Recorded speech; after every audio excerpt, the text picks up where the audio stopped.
რას დავდივით, იმაზეც ვაკეთებ და იმაზე მოკლედ დროში. შეიძლება მართლაც ევროპაც გავავოცოთ. Поздравляю весь личный состав. კარგი მანევრია ძალიან. დიაბოლოვაში გადაცემდა. თენგიზ გოგოდიშვილის პოდკასტის სპეციალური გამოშვებაა თქვენთან. ვაშა გადაცემა. გვიყურეთ, მოგვიწონეთ და გამოგვიწერეთ YouTube-ზე, Facebook-ზე, Instagram-სა და TikTok-ზე.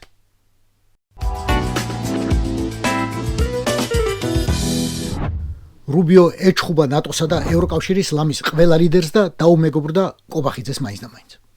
ეს არის რასაც უკვე სანქცირებული და ჯერ კიდევ დასასანქცირებელი პროჭორილური პროპაგანდა ყველანაირად გიტენით ტვინში ამ დღეებში. წიხლით. ოღონდ მართალი გითხრათ, არ ვარ დარწმუნებული, რომ ამ გაფუწუს იზარი გაუხარდა. და არც იმაში ვარ დარწმუნებული, რომ მთავრობა წოდებულები ამაზე ინფორმაციას გამოაქვეყნებდნენ სახელმწიფო დეპარტამენტს, რომ არ გაევრცელებინა მშრალზე მშრალი ცნობა, რაზე ილაპარაკა ორმა კაცმა. არა. ერთმა კაცმა და მეორე კობახიძემ. მათ განიხილეს საერთო ინტერესის საკითხები, მათ შორის უსაფრთხოება კავკასიისა და შავი ზღვის რეგიონში. გაიგეთ რამე? ვერ გაიგეთ. და ძალიანაც კარგი. აი ამაზე იყო გათვლილი განცხადებაც. ნულოვანი ინფორმაცია. მხოლოდ ამის შემდეგ დაფაცურდნენ პროჭორილელები და დაიწყეს ბაქიბუქი თვით რუბიომ დაურეკა ჩვენ სასიკადულო პრემიერსო. ოღონდ ნერვიულობაში B1 დონის ინგლისურის დაავიწყდა და emphasized დაწერეს ნაცვლად სიტყვისა emphasized. და გამოვიდა რომ რუბიომ კობახიძეს რაღაც მიუსამძიმრა. მაშინ როდესაც მარტივად უნდა ეთქვათ, ხაზი გაუსვეს ამასა და ამასო. ინგლისურის ორი მთავარი კორიფეი, თამარ ბაგრატიონი და მარიამ ლაშხი, ატლანტის ოკეანის თავზე იყვნენ იმ მომენტში და არ იყო კავშირი. ამიტომ ვერავისთან გადაამოწმეს გრამატიკა. ხდება ხოლმე. იმ დღეს საერთოდ აღარაფრის გამოქვეყნებას აღარ ფიქრობდნენ, იმიტომ რომ დღის გეგმა იყო შესრულებული. 3-ის ნახევარზე იქამდე დეტალურად განიხილეს კობახიძის შეხვედრა პირადი მეორე სტრატეგიული პარტნიორის თურქმენეთის ვიცე-პრემიერთან. და დახურვა უნდა უკვე ქუდის, მაგრამ მე აი ამან დარეკა და ნაყოფიერი სატელეფონო საუბარი მქონდა აშშ-ის სახელმწიფო მდივან მარკო რუბიოსთან.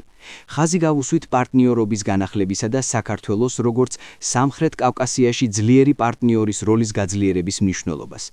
ვადასტურებთ ჩვენს ერთგულებას საქართველოს აშშ-ის კავშირების გამტკიცებისა და რეგიონული სტაბილურობისა და დაკავშირებადობის ხელშეწყობის მიმართ. ტონალობისა და მნიშვნელობის ასაწევად აქ შემოდის სიტყვები ნაყოფიერი პარტნიორობის განახლება, საქართველოს როგორც ძლიერი პარტნიორი, კავშირების გამტკიცება, დაკავშირებადობა. მოკლედ, კობახიძის განცხადებაში აშენდა სოფელი და მთელი დუნია. მაშინ, როდესაც ორმა სუპერძალამ, შეერთებულმა შტატებმა და საქართველომ შეკრა პირი და ალიანსი. ოღონდ აღარავის აღარ უთქვამს რაო რუბიომ პარტნიორობის განახლებაზე. რამე პირობა ხომ არ ქონია? ისე უჭირს მსოფლიო არენაზე, რომ დაუფიქრებლა და უპირობო წავა თანამშრომლობაზე ბორიას ჩეჩმის ავტოკრატიასთან. საერთოდ რომ არ იყოს საქართველოს ქალაქებში წელიწადნახევრიანი უწყვეტი პროტესტი. ციხეები რომ გატენილი არ იყოს პოლიტპატიმრებით. სასამართლო რომ არ იყოს ქცეული რაღაც კანტორად, რომელიც უბრალოდ აფორმებს სასჯელს. პარლამენტიც რომ კანონიერი იყოს, მთავრობაც, პრეზიდენტიც, სიტყვის თავისუფლებას რომ ყვაოდეს ქვეყანაში და სუსიც მარტო რუსის შპიონებს რო დაძდევდეს.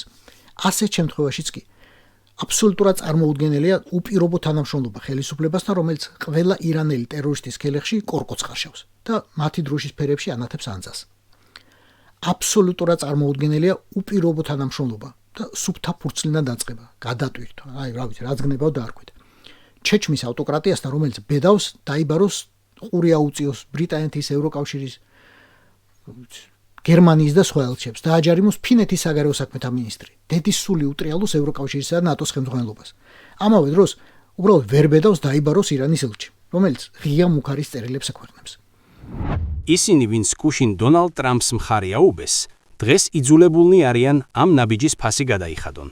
როდესაც ზოგიერთი ქვეყანა უნებლიათ ან ნაჩქარებად საკუთარ სივრცესა და ტერიტორიას გარე ავანტიურისტებს უთმობს, ამის ფასს ადრე თუ გვიან ქვეყნის შიგნითვე იწვნევს.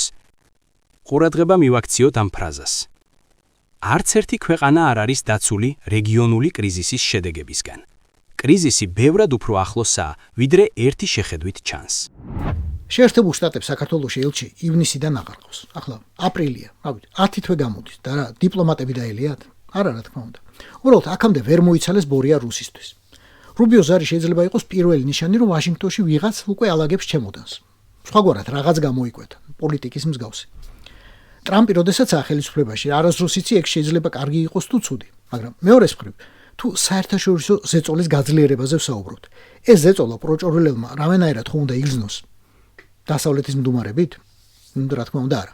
მათი აქტიურობა გულისხმობს აქტიურ განმარტებასაც, რას ელოდებიან ბორიასგან. ეს გაფუწული სუბიექტი ამ შემთხვევაში არა თანამოსაუბრე, არამედ მხოლოდ და მხოლოდ შიკრიკია.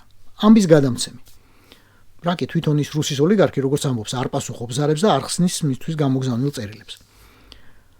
აი, ტექნოლოგიური ენით თუ ვილაპარაკებთ, ეს არის მეხსიერების ბარათი. კობახიძეზე რაღაც ინფორმაცია ჩაწერეს, შეინახეს და გაუგზავნეს იმ კაცს, რომელმაც ფაილი უნდა გახსნას და მოისმინოს. ეგ არის და ეგ.